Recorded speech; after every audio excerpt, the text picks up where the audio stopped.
নমস্কার, আমি অহিংসাবাদী সামাজিক কার্যকর্তা শ্রীমান অশ্বিনী কুমার সিংহ এই মুহূর্তে জনজাগরণ করার উদ্দেশ্য নিয়ে হাট-আশুড়িয়া গ্রাম পঞ্চায়েত এরিয়াতে উপস্থিত হয়েছি।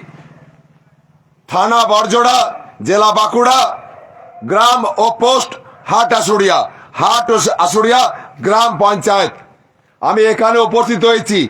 উক্ত বিষয়টি হচ্ছে ঘর ঘর একটি করে সরকারি চাকরি, ঘর ঘর একটি করে সরকারি চাকরি। দেখুন, আমি ওই 40,000 টাকা বা 50,000 টাকা বেতনের চাকরির কথা বলছি না। নিম্নতম মাসিক বেতন 10,000 টাকা হোক, কিন্তু চাকরিটা সরকারি হোক।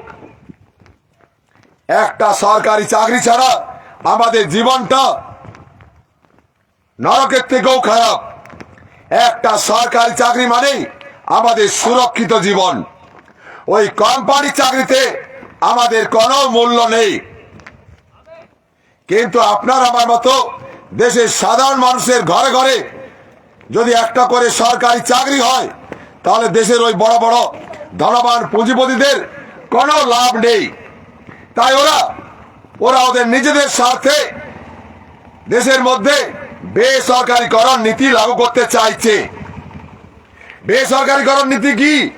যদি একবার দেশের মধ্যে বেসরকারীকরণ নীতি লাগু হয়ে যায়, তাহলে দেশের সমস্ত সরকারি লাভদায়ক সরকারি চাকরি প্রতিষ্ঠান, সরকারি রেল, সরকারি ব্যাংক,